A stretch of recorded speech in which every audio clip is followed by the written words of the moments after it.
once you know how to do that, we also have to know how to understand differential equations. Means what I mean is that you have a set of differential equations expressed in this form, x 1 dot is equal to some f 1, x 1, x 2, x 3 and all that. Similarly, you ultimately have x n dot is equal to some f 1, f n, x 1, x 2, x. Now, this set of equations would govern the evolution of any starting point, right. So, you have the equation actually expressed in this form, x dot is equal to some function of x, these are vectors then. Now, this means that if I ask you to study the behavior of any given system, that means you have obtained the differential equations and then your task is to find out how the system will behave. What do you actually have to do then?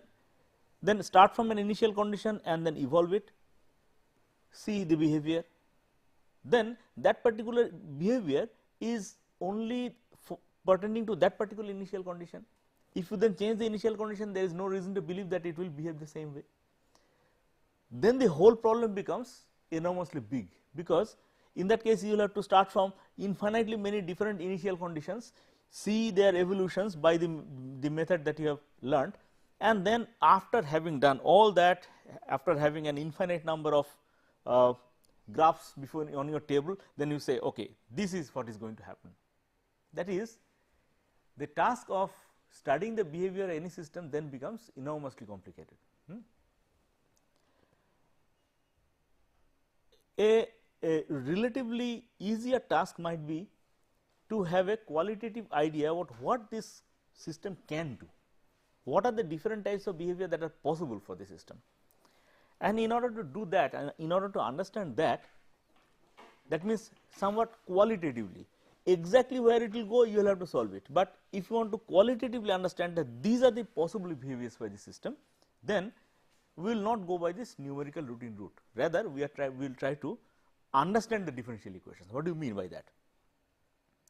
We have already said, okay, before you go into that, we need a bit of nomenclature. Now, this right hand side could contain time varying terms, could also contain time independent terms. That means, for example, the simple pendulum, in the right hand side you would have time independent terms. What was the equation for the simple pendulum? X dot is equal to g by L sin theta. So, theta only, no problem.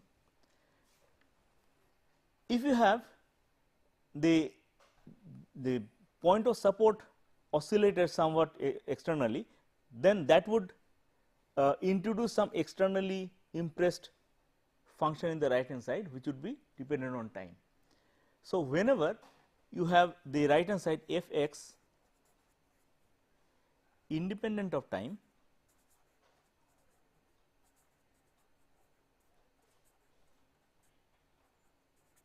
such systems are called autonomous systems.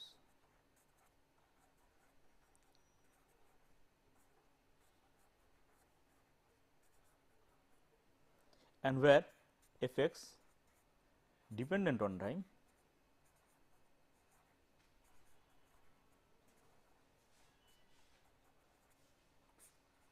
non-autonomous systems.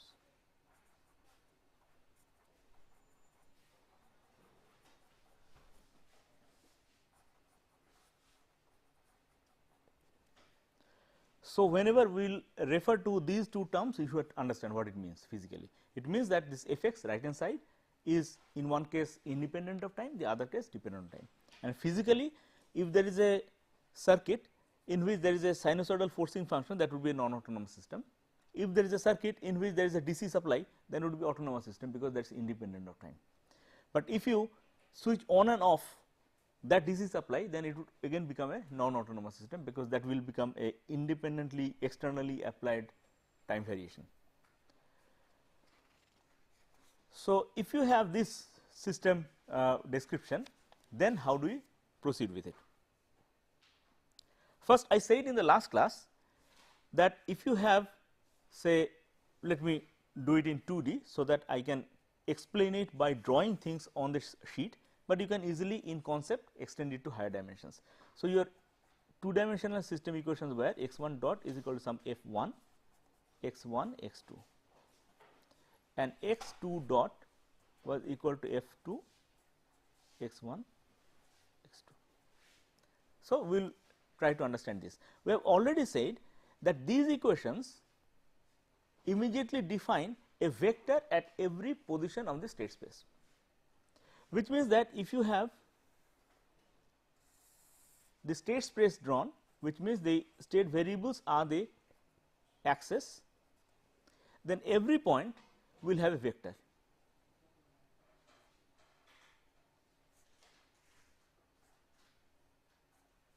So on and so forth. So, every point in the space having a vector, this particular thing is also called the vector field.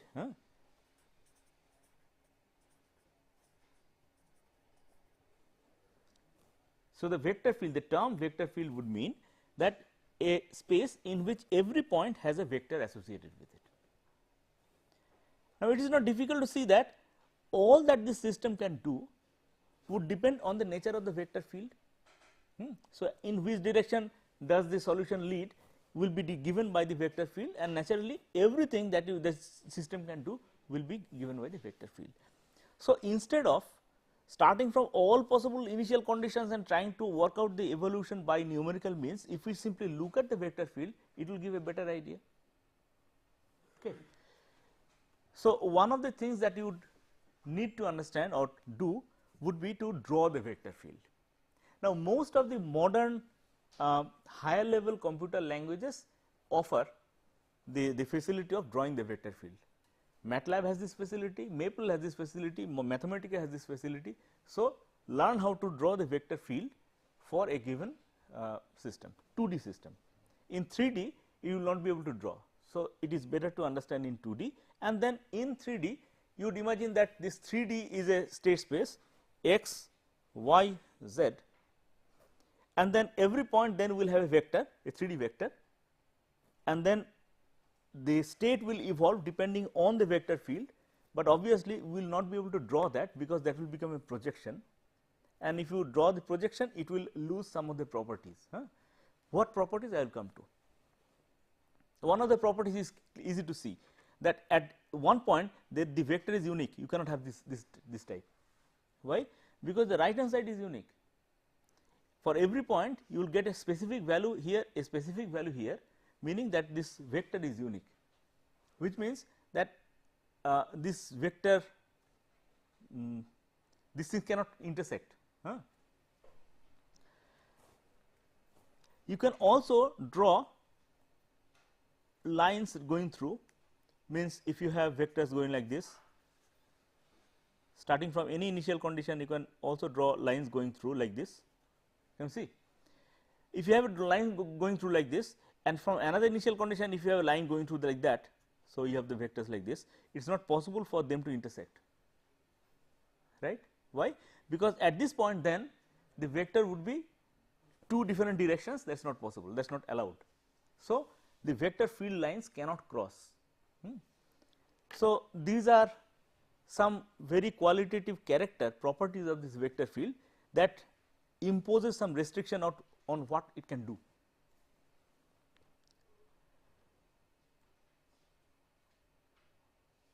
That way, the character of this vector field, these lines, they sort of match the properties of magnetic field lines. No, the magnetic field lines never intersect.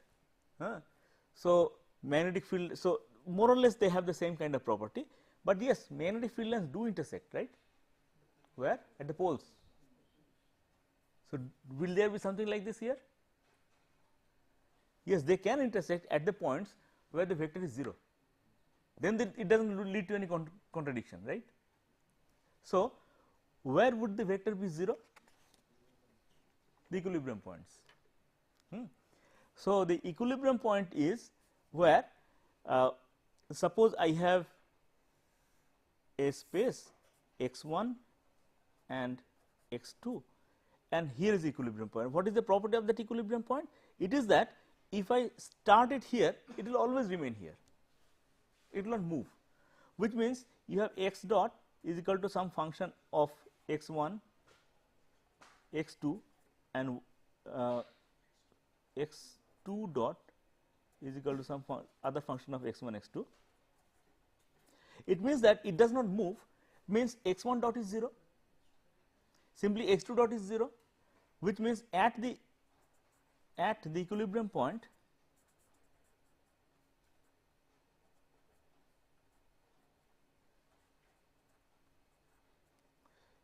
f 1 x 1 x 2 is equal to 0 and f 2 x 1 x 2 is equal to 0, right. So, that is the property of the equilibrium point.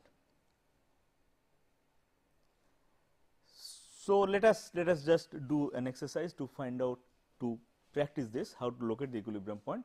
Suppose there is a system x dot is equal to y and y dot is equal to 1 minus x square x dot minus x, or this is y minus x. So, what is the equilibrium point?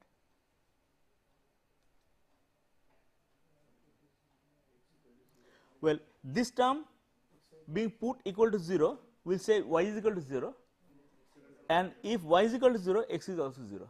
So, this equal to 0 means, so 0 0 is the equilibrium point.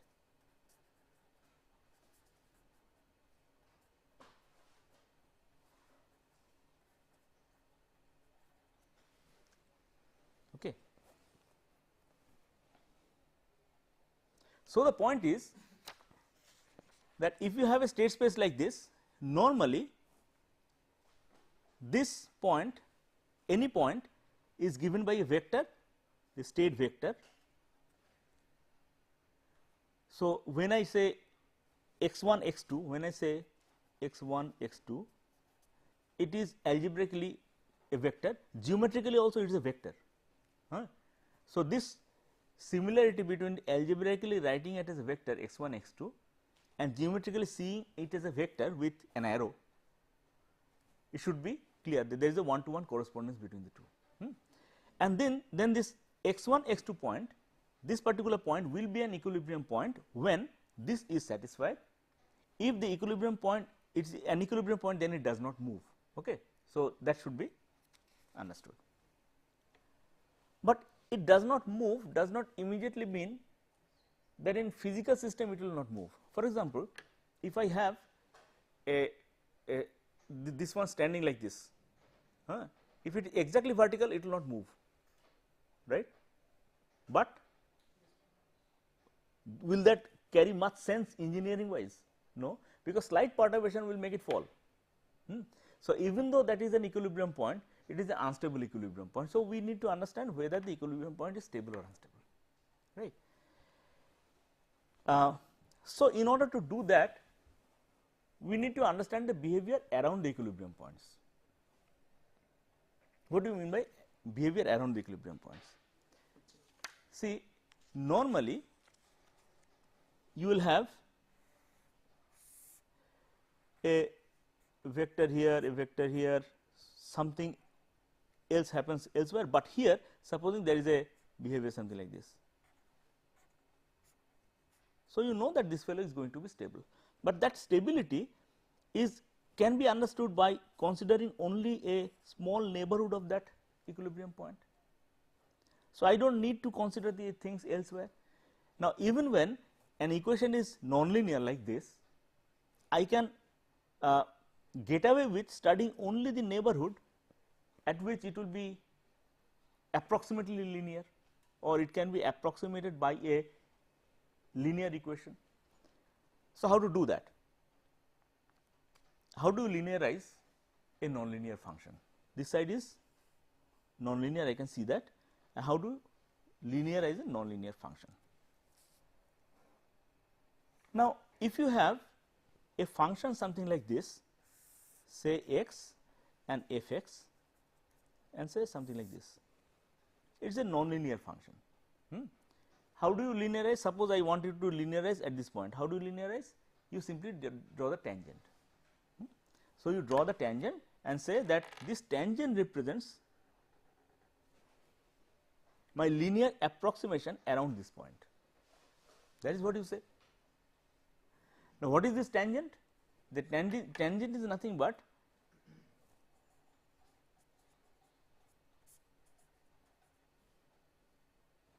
calculated at that point.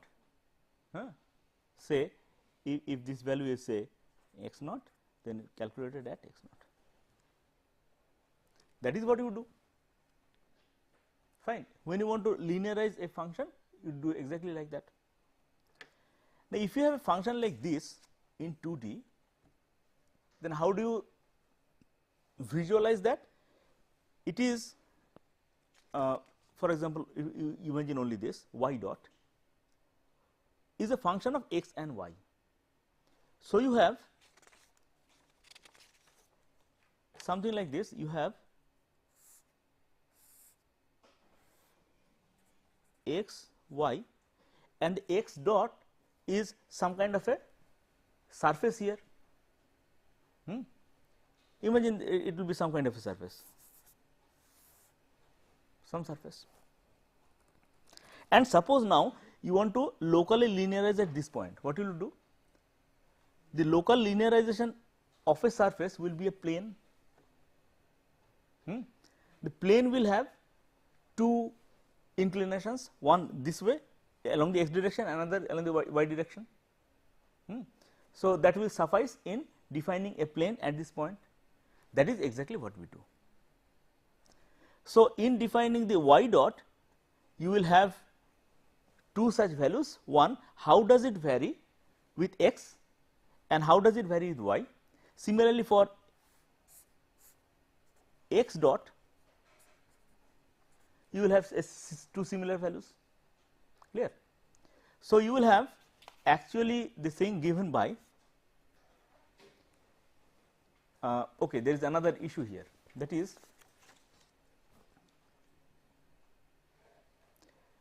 suppose your equation is x dot is equal to f x. The f x any problem? Sir, in the previous diagram, y dot should be equal to 0 at the equilibrium point. No, I did not draw it that way. I am here. I am not representing the equilibrium point. Linearizing at that point. Yes, I am linearizing just any point, and there is no reason to believe that the equilibrium point will always be at the origin. It could be at any point. So, I am just saying that the equilibrium point, wherever the equilibrium point, you will have to locally linearize it. Schematically, I have shown it here. That does not mean it cannot be done here. It can be done here, provided the equilibrium point is here. Okay.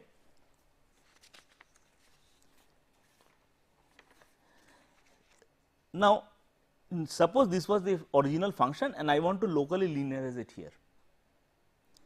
Then what would the local linear equation be? This is the differential equation. Locally linear differential equation will then be, notice that here from here the deviation, so it will be the delta x dot is equal to some linear function. So, something here times delta x. Notice that earlier it was here, starting from here where the 0 was, there is a different issue, but now that you are linearizing around that point, now you have to consider deviation from that point. In other words, your origin shifts to this point in the new representation. The origin shifts to this point. That is a vital issue that some people miss while developing the understanding. While you are doing the local linearization, you have to move the origin to this point around which you are doing the local linearization, and then the variable becomes the deviation from that point, not the original one, and then only this local linearization will be valid. Okay. So, when we do the same thing here in such a system, we will also do the same thing. So, ultimately if you have originally the equation given in the form x1 dot is equal to f1 x1 x2 and x2 dot is equal to f2 x1 x2. Whatever the right hand side, first obtain the equilibrium point,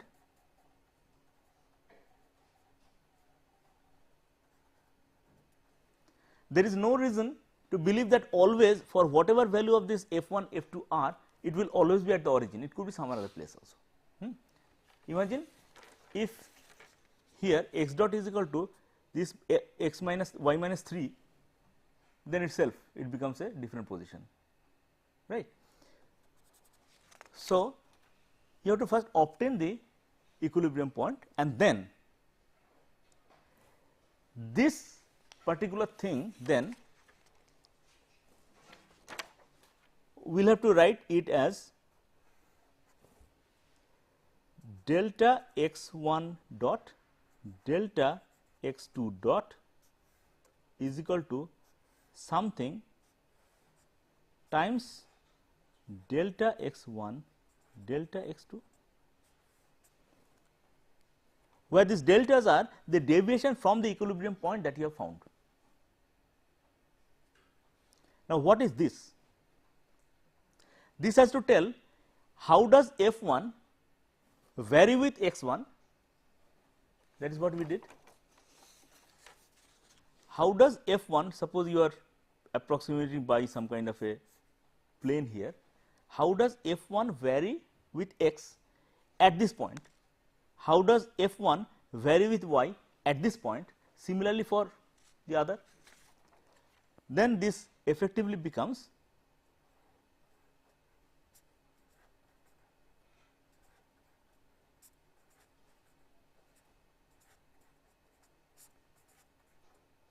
x1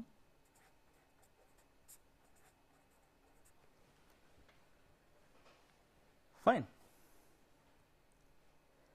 So, starting from here you can locally linearize to obtain this equation, and this matrix is called the Jacobian matrix.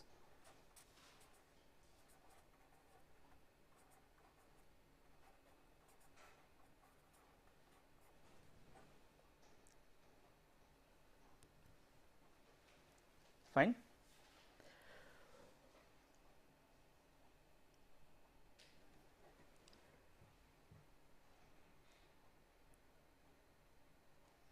Now, often in most studies in engineering, we only consider this equation. Why? The reason is that when we did the whole gamut of obtaining differential equations, you have found that 80% of the cases you obtain nonlinear differential equations. Even the simple pendulum is a nonlinear differential equation.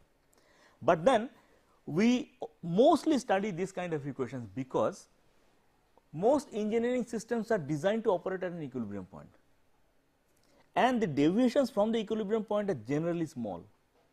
If they are small, then this local linear approximation is more or less valid, but you will soon see that the moment you are considering this equation, the solution and other things become very simple.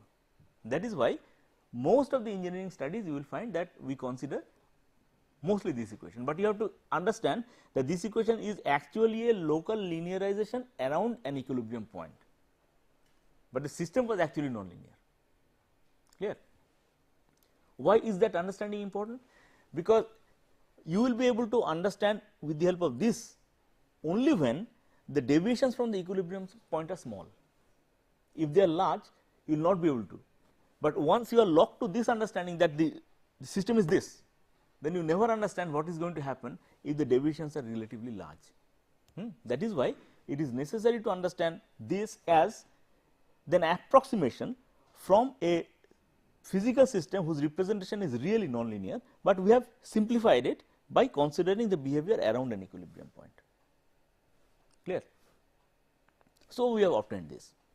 Let us just do this one for one example. We have taken this example, let us do it for this. So, you have x dot is equal to y and y dot is equal to 1 minus x square y minus x. So, what will be the Jacobian matrix? So, this is our f 1 x y and this is our f 2 x y. So, when I say dou f 1 dou x is, what is it? 0. Dou f 1 dou y is 1. Nice, but here there will be something. Dou f 2 dou x is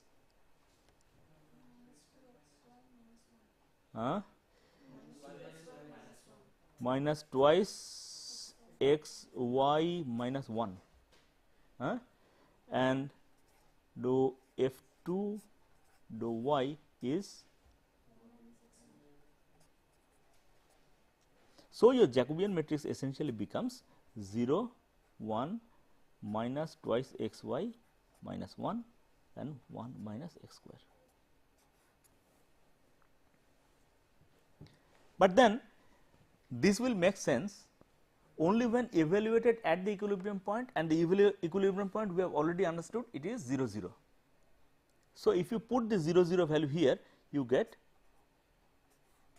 0 1 minus 1 1. So, that is the local linear representation of the system. No, you have to understand correctly. This is the local linear representation, but this is the matrix. But then what is the equation? Local linear equation. The equation is delta x dot delta y dot is equal to 0 1 minus 1 1 delta x delta y. Fine. Now, when we are considering linear systems like this, we have the understanding that we are talking about the deviation from the equilibrium point, not just from the origin, system's origin. Deviation from the equilibrium point. Once we have this in mind, once it has sunk in our mind, then this delta would be pretty redundant, because whenever we see this, we always have to remember that now we have shifted the origin to the equilibrium point, and therefore, we will often write this equation as simply x dot y dot is equal to 0 1 minus 1 1 x y. Do not be confused if we write it like this. This is after local linearization, and therefore, after having shifted the origin to the equilibrium point. Okay.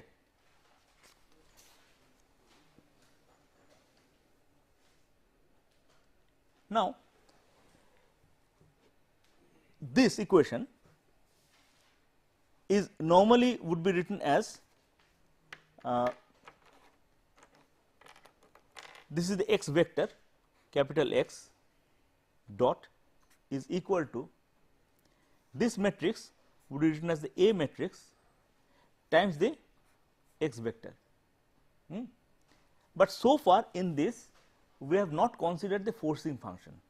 If the system is non-autonomous, then that forcing function will also appear in the local linearization, because the local linearization cannot be independent of that. Okay, let me clarify this. Okay, I will clarify a little later. Point is that then it will have some addition term representing the time variation. It is customary in engineering practice to write this in terms of two different things as B U, both are matrices. B is a constant matrix, not a time varying matrix, but U is a function of time. So, this is the forcing function. So, if the system has a forcing function, if an electrical circuit has a sinusoidal input or a square wave input, then this is representing that, and how it is related to the rest of the system, that is represented by the vector B. clear. So, this would normally be the local linear representation of a generally nonlinear system, fine.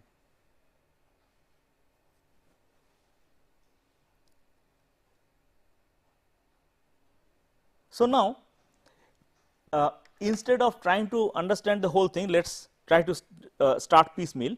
We will first look at what can happen in the neighborhood of these equilibrium points and then try to integrate the whole story. That will be the nice way of understanding the whole thing. So, first we will understand the behavior of a system like this. What can such a system do? Notice one thing, where is the equilibrium point of this? Well, so far as it is only this, the origin is the equilibrium point, its origin.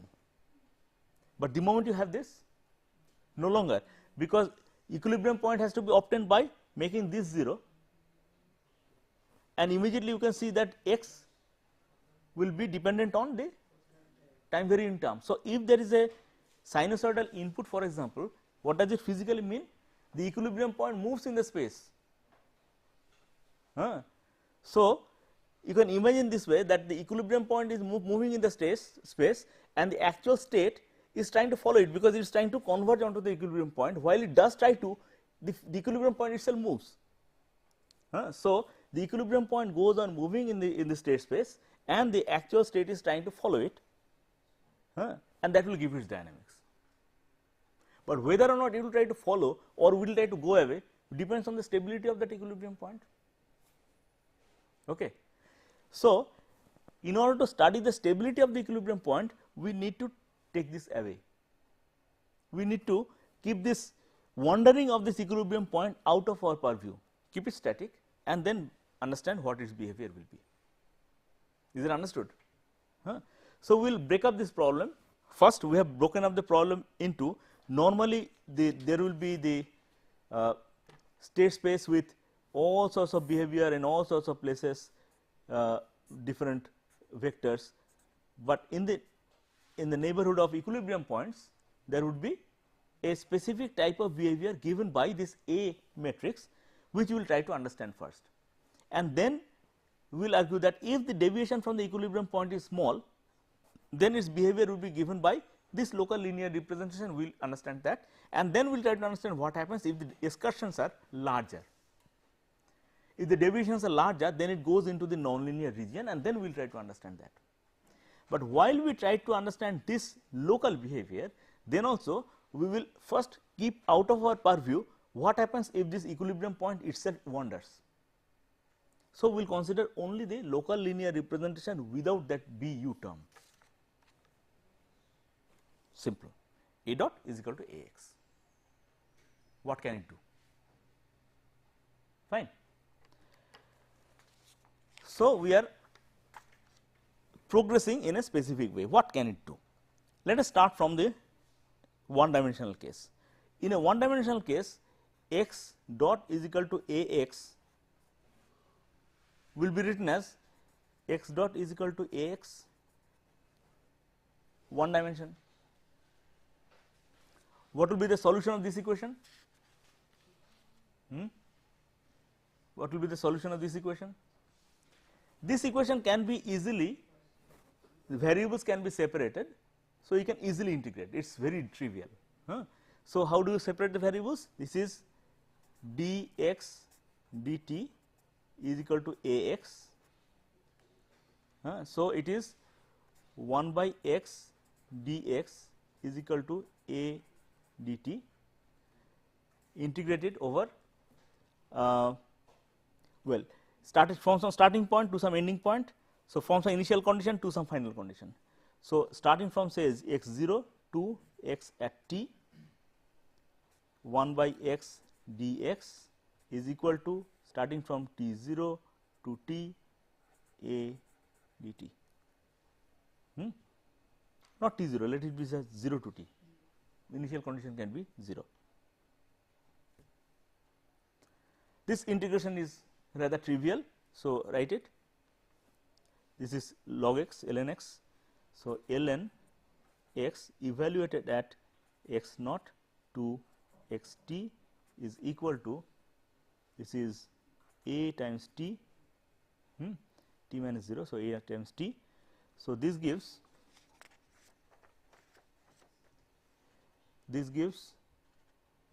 ln x t minus ln x naught is equal to a t, right. So, you have ln x t by x naught is equal to a t. So, now you can extract it, x t is equal to x naught e to the power a t. So, that is the solution. This essentially means that the result, how it will behave, depends on the initial condition, but more so depending on a. What will happen? A is a number, a could be a positive number or negative number. If it is positive, then what happens? It will go on increasing. So, for a positive, it will be time dependent on x, start from some x naught and it will go on increasing. T x a negative, it will be starting from some initial condition and then it will go. That is the only thing possible. Now, this goes to infinity unboundedly, means that such a system would be unstable. Starting from some initial condition, it will go away. It will go away from where? From the equilibrium point. So, it is an unstable thing. While here this is the deviation, and deviation is exponentially decaying, therefore, that is a stable system. So, which means that for a positive, that is unstable, and for a negative, stable.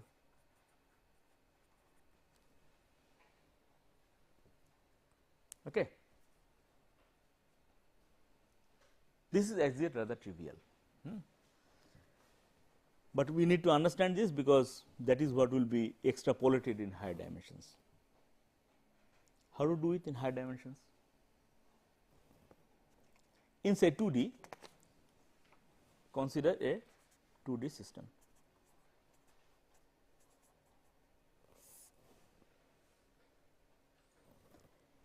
In a 2D system, your equation would be vector would be x is equal to x y. So, actually you will be seeking a solution of the form x t y t starting from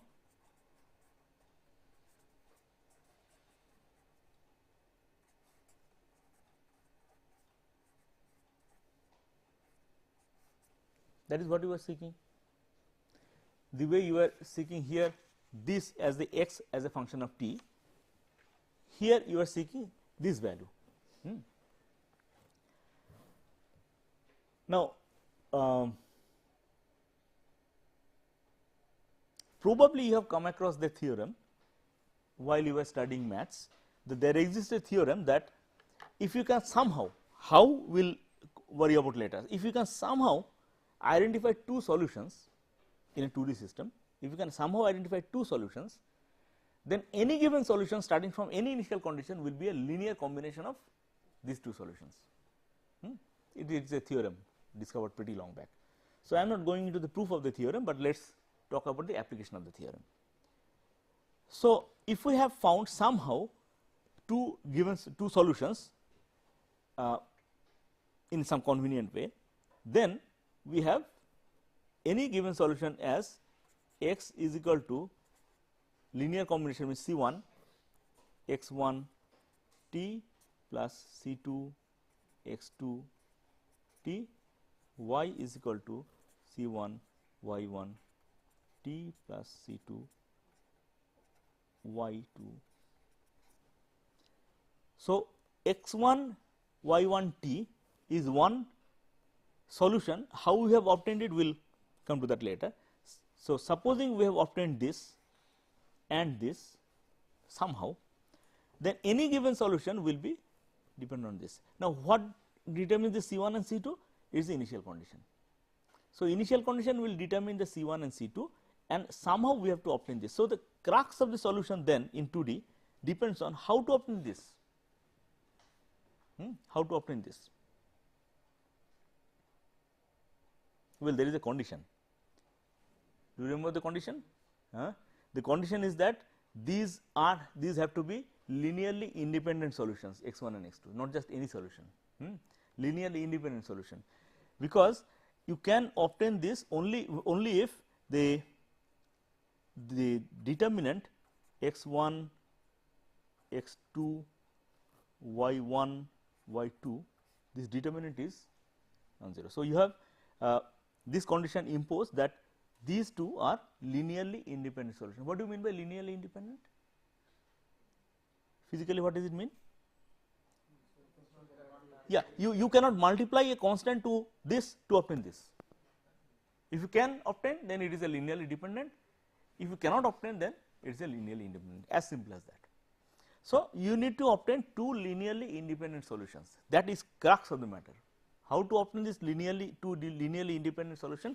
That is the essential things in any solution of a differential equation, linear differential equation. So, we need to solve the differential equation. So, let me state the problem. The problem is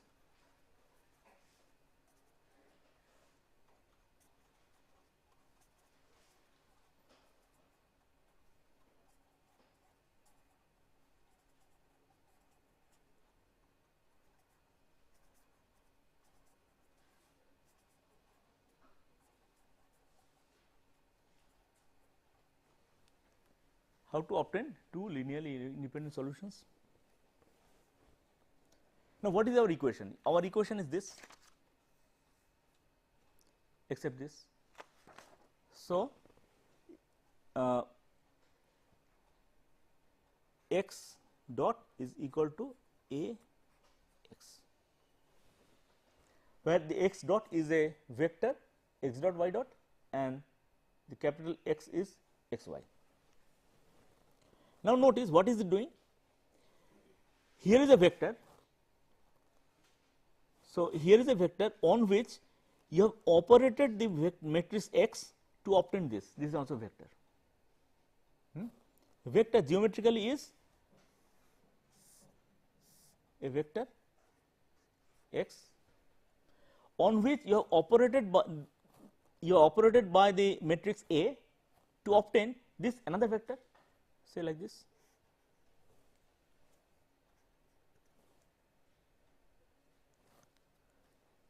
I don't know if your mathematics teachers have told you this, that a matrix, the main role of a matrix is to map a vector into another vector.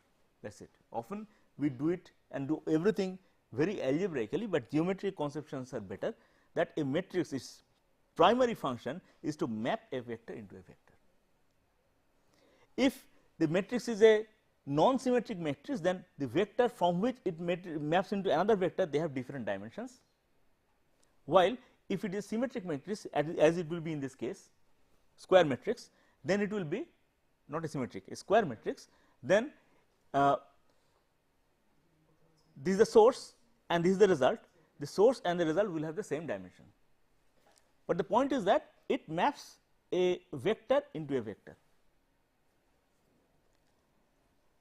Now, this vector from which it starts operated on gives this, they will in most cases be in different directions, different magnitudes, quite natural. There is no reason to believe that they will be same or something like that, they will be different. But there exist two directions in a 2D system, two directions such that, say, if this is that direction, such that if you start from a vector in the same in this direction, the result will also be a vector, where is the black one, yes, in the same direction. So, if this is your x, that will be your x dot. So, what statement have we made? In a 2D system, there always exists two directions. There always exists two directions such that with the property that if the initial vector x is in that direction, the transformed vector will also remain in that direction. So, the advantage is then that if you have somehow identified this, take an initial vector here, the final vector is along that direction. So, the whole thing becomes one dimensional, whose solution we already know, right. That is a clue. So, we have already obtained the solution of the 1D system which came out to be, where is it, x t is equal to e to the power a t, we know the solution. So, that is exactly what we will do. We will take initial condition along that direction and everything will then remain on this direction, because the initial state is this, how it moves is also along that. So, in the next instant it will again remain on this line. So, everything will be on this line, it will become one dimensional problem. Good. So, in that case we somehow need to identify this direction. Not only that, this direction is called a eigen direction. So, these directions are called eigen directions.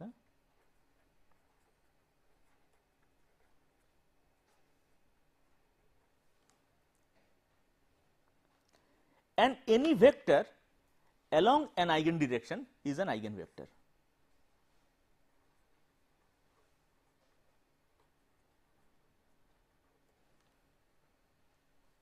Okay.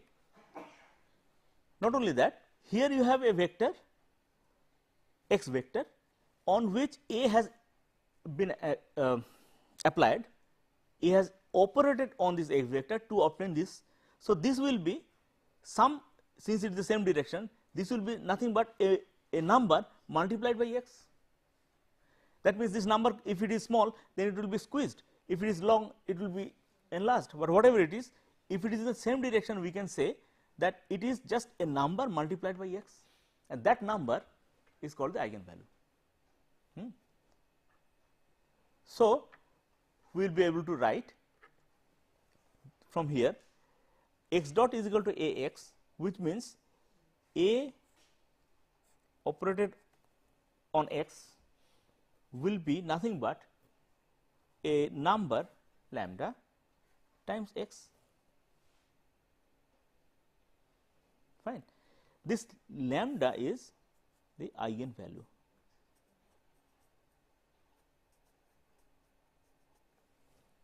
The lambda is then the eigenvalue. So, the essential point then boils down to how to find the eigenvector and how to find the eigenvalue. In fact, in order to find the eigenvector, you first have to find the eigenvalue. So, let us find the eigenvalue, that will turn out to be trivial. Here this is the equation, then from this equation you can write A minus lambda I, where I is the identity matrix of the same dimension as A times x is equal to 0. Okay. Now, this equation will be true if the determinant of this will be 0. So, the result is A minus lambda I determinant equal to 0. Now, this will have to be then written as A is A11, A12, A21, A22 minus lambda I, which is lambda 0 0 lambda equal to 0, this determinant equal to 0,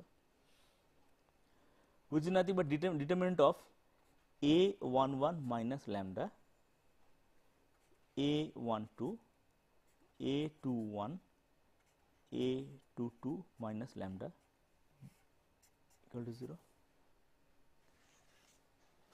Fine. Now, from here then we can write A11 minus lambda times A22 minus lambda minus A12 A21 is equal to 0. Okay. Now we can multiply this lambda square minus A11 plus A22 lambda plus A11 A22 minus A12 A21 is equal to 0. Notice that it is a quadratic equation.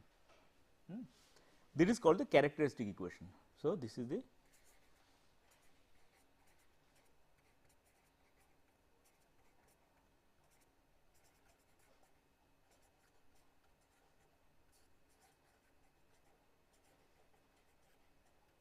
quadratic for a 2D system. For a high dimensional system, it will be as many order.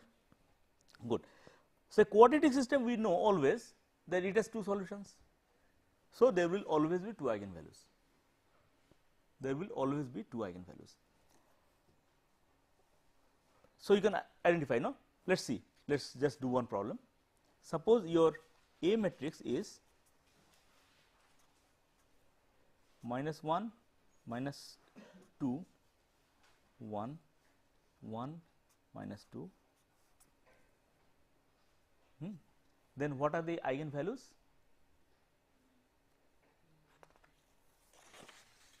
It will be, the characteristic equation will be lambda square minus A11 plus A22, A11 plus A22 is minus 4, ठीक है, minus 4 and lambda plus this comes to 3, is it? Okay, 3 is equal to 0. So, lambda square plus 4 lambda plus 3 equal to 0. So, the solutions are minus 4 plus minus root over 16 minus 12 by 2 is equal to, this is 4 root over 2. So, you have minus 4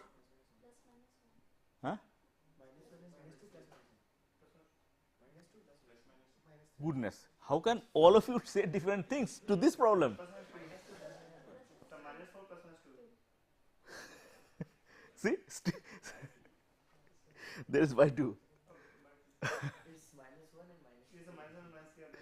Yes, so minus 1 and minus 3. Okay. So, you have two solutions, which means that these are the eigenvalues. What is the meaning of minus?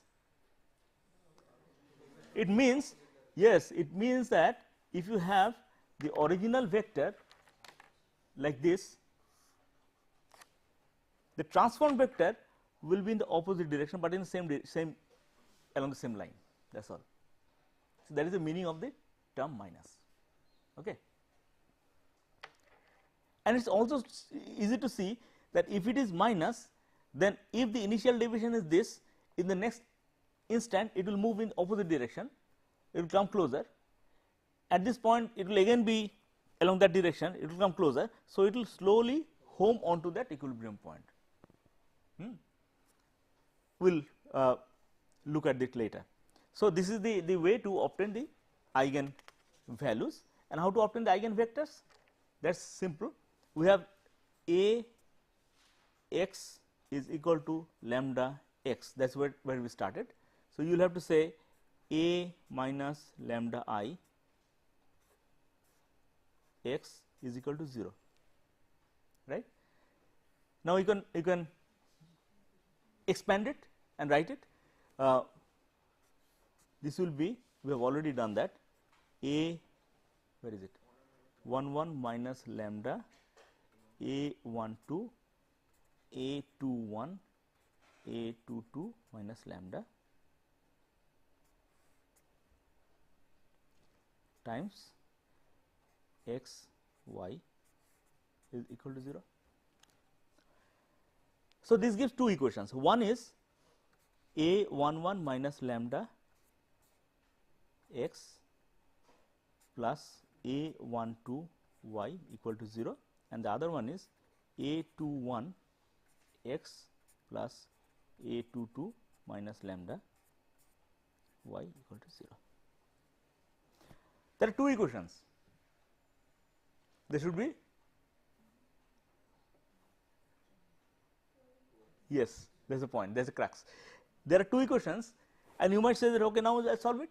No, you cannot solve it, because these two equations, to your great surprise, will always turn out to be the identical things. These two equations will always be identical. Why? Because you are trying to find the eigen direction, not the specific vector. Therefore, x y should not be determinable, only the direction should be determinable. So, if you have this equation is same as this equation, then this and that will independently give just the direction, each will give the direction, that is the eigen direction. Okay. So, for this problem you work out the eigen directions. Okay, fine, that is all for today.